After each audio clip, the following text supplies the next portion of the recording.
भगवान विष्णु के 10 अवतारों का एवोल्यूशन के साथ क्या कनेक्शन है? आइए जानते हैं कि हमारे एवोल्यूशन यानी कि उत्क्रांति का हमारे धर्म तथा पुराणों के साथ कैसा सीधा संबंध है। पहले जब पृथ्वी पे बहुत ही कम जीव हुआ करते थे, वो सारे जीव पानी के अंदर ही रहते थे और वहीं पे ही वो जिंदा रह सकते थे। जमीन पर कोई भी जीव नहीं था।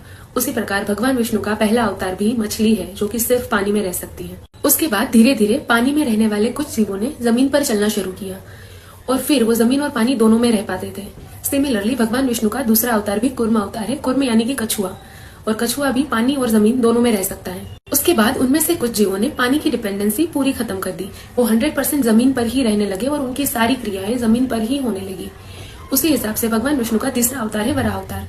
वराह यानी कि सूअर, जो वो ऐसा जीव है जो जमीन पर ही रहता है। आगे चल के जमीन पर रहने वाले जीवों का फर्दर एवोल्यूशन हुआ, जिनमें से कुछ जीव पशुता की ओर से मनुष्यता की तरफ बढ़े, जिनमें इंटेलिजेंस और इमोशन की झलक दिखी, जो कि भगवान विष्णु के चौथे अवतार महाअवतार नरसिम्हा को दर्शाता है। उसके बाद उन जीवों में अंगों का, इंटेलिजेंस का, इमोशंस का और सारी चीजों का ग्रेजुअली प्रोग्रेशन हुआ, जो कि भगवान विष्णु के अगले अवतारों की प्रतीति कराता है। जैसे कि वामन अवतार, उसके बाद परशुराम अवतार, उनके बाद राम अवतार, उनके बाद कृष्ण अवतार, उनके बाद बुद्ध अवतार और द अल्टीमेट वन कल्कि अवतार। तो ऐसे ही दशावतार में हमें एवोल्यूशन की एक झलक देखने को मिलती है। और दशावतार के बारे में और जानने के लिए इस सीरीज के साथ और इस अकाउंट के साथ जुड़े और कोई भी सजेशन के लिए कमेंट करें। मिलते हैं नेक्स्ट